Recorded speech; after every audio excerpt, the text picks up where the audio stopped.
with you guys. It's St. Patrick's Day. That's why I have my green hat on right now.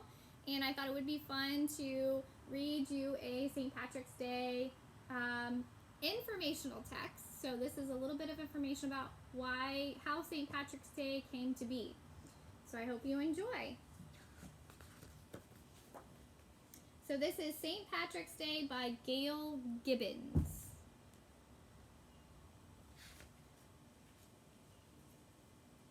That's a beautiful illustration there.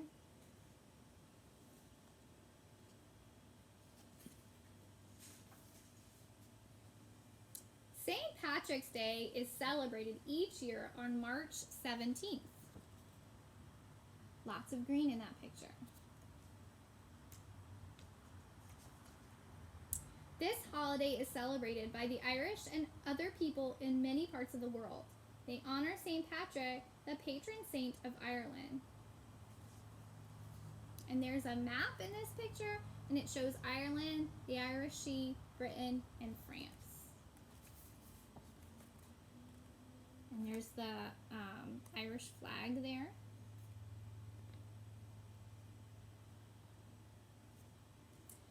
St. Patrick lived many years ago. He was born in Britain around the year 380 and raised in a Christian family. His parents didn't name him Patrick. Some people believe his name was Mewin.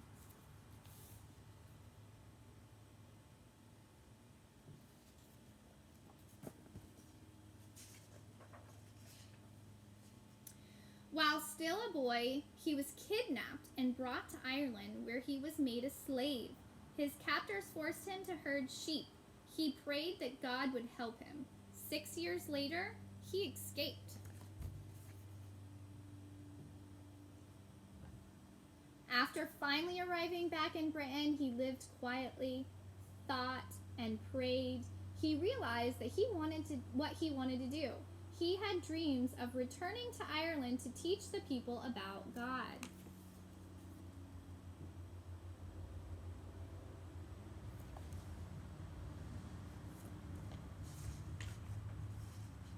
He went to France to study religion. In the year 432, the head of the Catholic Church, the Pope, named him Patrick, the Latin saint for Patrick. He became a priest and then a bishop. At last, Bishop Patrick's dreams came true. He sailed back to Ireland and began preaching. He built churches and schools all over the country. People noticed his kind ways and trusted him.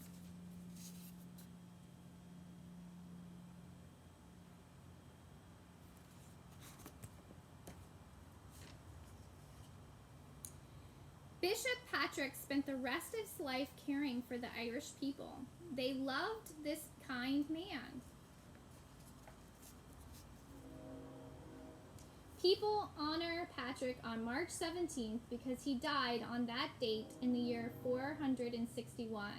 Later, the Catholic Church made him a saint, Saint Patrick. So I want to stop here, and I'm noticing something. We are learning about St. Patrick right now. So this is an informational text, but my observation here is that these are not pictures. These are illustrations. So some informational text will have illustrations. I know we talk about how sometimes we know that it's an informational text because we see photographs in it. But some of our informational texts have beautiful illustrations like this one. I know Gail Gibbons, the author, she usually has beautiful illustrations in her informational texts. All right, so let's read more about St. Patrick. Today, many things are done to celebrate this holiday. People go to church to give thanks to St. Patrick for his work in Ireland. People have fun too. They dress in green to honor an ancient Irish custom. Hundreds of years ago, the people of Ireland burned branches with green leaves during the month of March and spread the ashes in fields to make them fertile and green. To wear green is to honor Ireland, the Emerald Isle.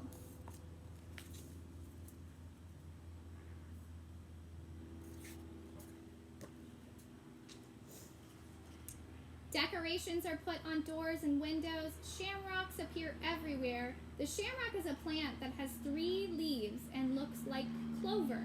It is the symbol of St. Patrick as well as of Ireland. Leprechauns are remembered on St. Patrick's Day. Long ago, some Irish folk believed in these little magic creatures. It was thought if you caught a leprechaun, you could make him lead you to a pot of gold. Leprechaun comes from the old Irish word lochrapon, meaning wee one, wee meaning little. People believed they were only as big as your thumb.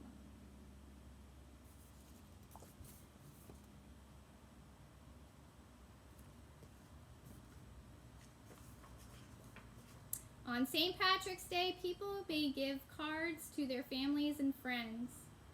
Some people also make cakes, cookies, and goodies to share with others. Looks like they're having a fun St. Patrick's Day party.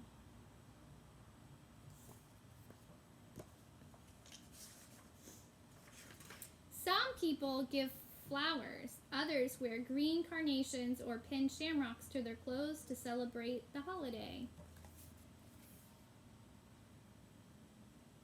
There may be St. Patrick's Day plays too.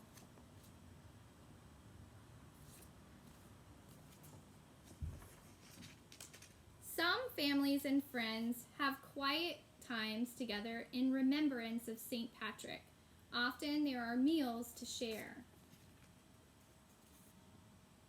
St. Patrick's Day parties are given too. It is fun to sing Irish songs, dance Irish jigs, and play games.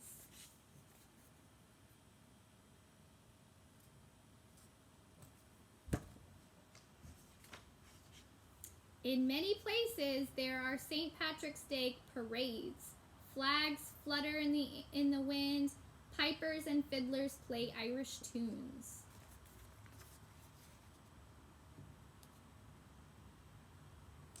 There are green hats, people in costumes, green banners, lots of green, like Miss Hewling's hat.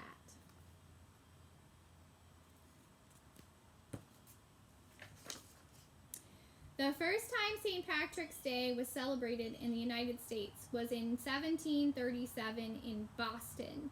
Each year, the Irish and many other people love to celebrate St. Patrick's Day.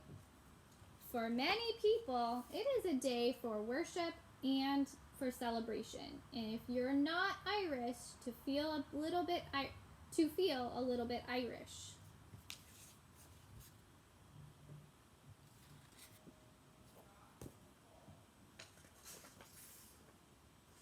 Okay, and then there's this page here with a heading that says Legends about St. Patrick.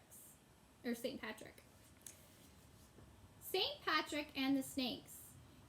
It is said that St. Patrick got rid of all the snakes in Ireland. By beating his drum, he frightened them into the sea. Today, there are no snakes in Ireland. Down here, St. Patrick and the Poison. Some people say the wizard tried to kill St. Patrick by putting poison in his drink. St. Patrick quickly turned it into ice and tossed it from his cup. I'll show you those pictures. And then St. Patrick and his cloak. It is said that St. Patrick had a friend who borrowed his cloak. That's like something you put over your back, like a cape. There was a big fire where the friend was staying, but he was not hurt because he was wearing St. Patrick's cloak. So you see, that's the cloak there. St. Patrick and the Shamrock. St. Patrick used the shamrock to explain to people about the Holy Trinity, one God in 3 divine beings, the Father, the Son, and the Holy Spirit. Growing at his feet was a shamrock. He used this plant to explain 3 in 1. 1 stem and 3 leaves. Okay. And then one more legend, or 2 more legends. St. Patrick and the fish. Another legend is that each year on March 17th, fish rise from the sea. They pass before St. Patrick's altar in Ireland and then disappear back into the sea.